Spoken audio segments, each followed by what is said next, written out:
दोस्तों, मेरा नाम है रहनुमा और मैं आपका स्वागत करती हूँ जीएस स्टडी कॉर्नर पे। दोस्तों, आज हम ज्योग्राफी से रिलेटेड चीज़ों को पढ़ेंगे। तो इसमें हम क्या करने वाले हैं, जैसे कि आपका कौन सा शहर कौन सी नदी के किनारे बसा है, इसके बारे में हम बात करेंगे। ठीक है, तो इससे रिलेटेड आपके किस तरह के क्वेश्चंस बनते हैं। आप कोई भी गवर्नमेंट जॉब का अगर तैयारी कर रहे हैं तो आपका इस तरह से भी एक आध क्वेश्चन आपके बनते हैं।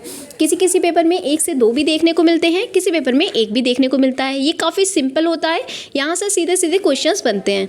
तो किस तरह से क्वेश्चंस बनते हैं, आपको कोई नगर का नाम दे दिया जाता है और पूछा जाता है कि किस नदी के किनारे पर बसा है, या फिर कोई नदी का नाम दे दिया जाएगा तो फिर पूछा जाएगा कि कौन सा शहर इस नदी के किनारे पर बसा है। ठीक है, तो इस तरह की चीज़ें आपसे पूछी जाती हैं। तो चलिए आज हम इसी चीज़ को कवर करेंगे। एक बहुत ही शॉर्ट सी वीडियो में हम इन चीज़ों को सारी चीज़ों को कवर कर लेंगे। ठीक है, तो चलिए जल्दी से हम अपनी वीडियो को स्टार्ट करते हैं। तो चलिए सबसे पहले हम देखते हैं कुछ नगर और नदियों के बारे में। ठीक है, तो अगर हम बात करें नगर की, तो अगर हम बात करें दिल्ली की बात करें तो दिल्ली कौन सी नदी के किनारे पर बसा है, तो हम जानते ही हैं दिल्ली हमारा यमुना नदी के किनारे पर बसा है। अगर हम बात करें बद्रीनाथ की, तो बद्रीनाथ आपका अलकनंदा की नदी के किनारे पर बसा है। तो इलाहाबाद देखेंगे तो इलाहाबाद जो यानी कि आपका जो प्रयाग है ना, वो कहाँ पे बसा है, गंगा यमुना के संगम पर इलाहाबाद बसा है आपका, यानी कि प्रयाग बसा है। फिरोजपुर की बात करें तो फिरोजपुर आपका सतलज नदी के किनारे पर बसा है। याद रखेंगे, आपका फिरोजपुर काफ़ी इंपॉर्टेंट है, काफ़ी आपके एग्जाम्स में पूछा जा चुका है। तो आप इस चीज़ को याद रखेंगे, फिरोजपुर कौन सी नदी के किनारे पर बसा है, सतलज नदी के किनारे पर बसा है। आगे देखेंगे हम हैदराबाद की, तो हैदराबाद कौन सी नदी के किनारे पर बसा है, मूसी नदी के किनारे हैदराबाद आपका बसा है। हैदराबाद फिरोजपुर ये काफ़ी इंपॉर्टेंट है, इससे आपका क्वेश्चंस बनता ही है। तो ध्यान रखेंगे, हैदराबाद मूसी नदी के किनारे पर बसा है, फिरोजपुर सतलज नदी के किनारे पर बसा है। अगर हम आगरा की बात करें तो आगरा के पास क्या बसा है, यमुना नदी के किनारे पर बसा है। हरिद्वार की बात करें तो हरिद्वार में आपका हरिद्वार गंगा नदी के किनारे पर बसा है। कानपुर आपका कहाँ पे, क्योंकि ये काफ़ी बड़े शहर है तो आप इनको याद रखेंगे। कानपुर जो है वो आपकी कौन सी नदी के किनारे पर बसा है, गंगा नदी के किनारे पर बसा है। कुरनूल की बात करें तो तुंगभद्रा नदी के किनारे पर बसा है। सकोवा की बात करें तो ब्रह्मपुत्र हो जाएगा। जबकि कन्नौज की बात करें, कन्नौज को भी याद रखना है, गंगा नदी के किनारे पर बसा है। तो इस तरह से भी आपका क्वेश्चंस कभी कभी बन जाता है, आपको कई शहरों के नाम दे दिए जाएंगे और आपसे पूछा जाएगा कि कौन सा गंगा नदी के किनारे कौन सा शहर नहीं बसा है। तो आपको अगर गंगा नदी के किनारे पर बसे प्रमुख शहर याद होंगे तो आपका क्वेश्चंस नहीं छूटेगा, है ना। ये काफ़ी सिंपल होता है और यहाँ से एक ना नंबर आपको देखने को मिलता ही है। तो चलिए कन्नौज की बात कर रहे थे, गंगा आपका। अगला देखते हैं श्रीनगर की बात करें तो श्रीनगर कहाँ पे बसा है, श्रीनगर झेलम नदी के किनारे पर बसा है। सूरत की बात करें तो सूरत कहाँ पे बसा है, सूरत ताप्ती नदी के किनारे पर बसा है।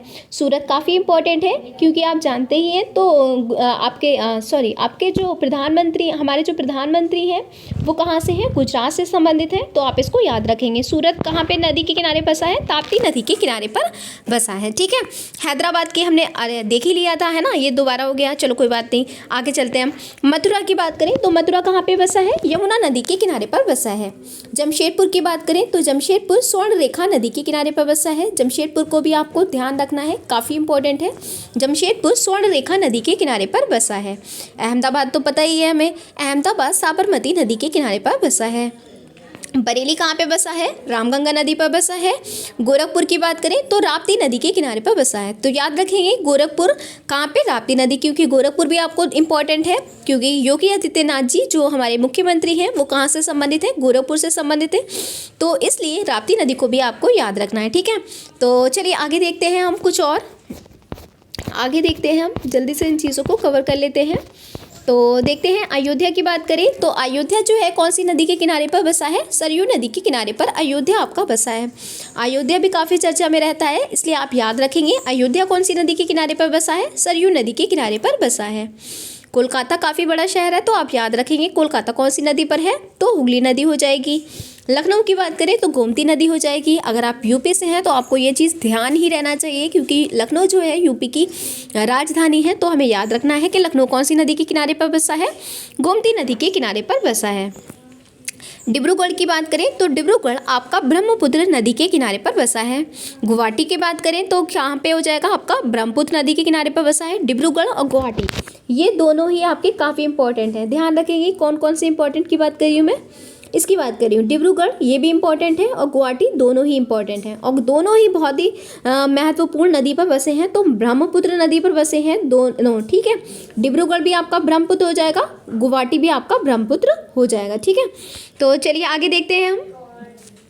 जबलपुर की बात करें तो जबलपुर आपका कहाँ पे है, तो नर्मदा नदी के किनारे पर बसा है, नर्मदा नदी पर बसा है जबलपुर। जबलपुर भी काफ़ी इंपॉर्टेंट है। देखिए फ्रेंड्स, जितने भी मैंने ये लिए हैं ये काफ़ी कम और आपके जो काफ़ी इंपॉर्टेंट है आपके पूछे जाते हैं, मैंने उतने ही कवर किए हैं। परीक्षा की दृष्टि से आपके लिए बहुत इंपॉर्टेंट है। अगर आप इतने भी पढ़ के जाएंगे तो आपका काम हो जाएगा, ठीक है। तो जबलपुर के किनारे जबलपुर कहाँ पे बसा है, नर्मदा नदी के किनारे पर बसा है। कोटा की बात करें तो चंबल हो जाएगा आपका। कटक की बात करें तो कटक आपका कहाँ पे बसा है, महानदी के किनारे, महानदी पर बसा है। कटक को भी ध्यान रखेंगे। यहाँ से कौन संबंधित था, तो आपके सुभाष चंद्र बोस जी संबंधित थे, इसीलिए कटक को भी ध्यान रखेंगे, महानदी पर बसा है। नासिक की बात करें तो गोदावरी नदी पर बसा है। संबलपुर की बात करें महानदी पर बसा है। श्रीरंगपट्टनम की बात करें तो कावेरी हो जाएगा आपका। जौनपुर की बात करें तो आपका कौन सा हो जाएगा, गोमती नदी हो जाएगा। ओरछा की बात करें तो बेतवा नदी हो जाएगा। उज्जैन की बात करें तो क्या हो जाएगा आपका, क्षिप्रा नदी पर बसा है, ठीक है। जहाँ पे आपका कुंभ मेला भी लगता है ना। वाराणसी की बात करें तो गंगा नदी पर बसा है आपका वाराणसी। वाराणसी काफ़ी इंपॉर्टेंट है। उज्जैन भी आपके लिए काफ़ी इंपॉर्टेंट है। श्रीरंगपट्टनम भी बहुत ही इंपॉर्टेंट है ना। तो ध्यान रखेंगे, उज्जैन क्षिप्रा नदी के किनारे पर बसा है, वाराणसी गंगा नदी पर बसा है और लुधियाना आपका सतलज नदी पर बसा है। विजयवाड़ा की बात करें तो कृष्णा नदी पर बसा है। विजयवाड़ा को याद रखेंगे क्योंकि कृष्णा नदी पर एक इंपॉर्टेंट जो शहर है आपका, महत्वपूर्ण शहर है, वो विजयवाड़ा है, आप इसको ध्यान रखेंगे, ठीक है। तिरुचिरापल्ली की बात करें तो कावेरी नदी पर बसा है। अगर हम बैतूल की बात करें तो बैतूल आपका ताप्ती नदी पर बसा है। तो फ्रेंड्स चलिए जल्दी से हम देख लेते हैं एक साथ जल्दी से सारे।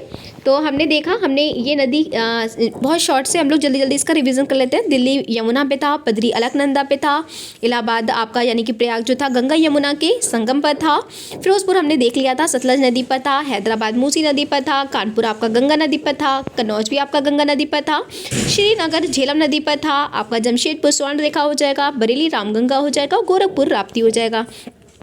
फिर हमने देखा अयोध्या आपका सरयू नदी पर था, कोलकाता हुगली पर, लखनऊ गोमती हो जाएगा, जबलपुर नर्मदा हो जाएगा, कटक आपका महानदी हो जाएगा, नासिक गोदावरी हो जाएगा, श्रीरंगपट्टनम कावेरी हो जाएगा, उज्जैन आपका क्षिप्रा हो जाएगा, तिरुचिरापल्ली की बात करें तो कावेरी हो जाएगा, लुधियाना आपका सतलज हो जाएगा। इस तरह से हमने जल्दी से इतने सारे नगर और नदियों को कवर कर लिया।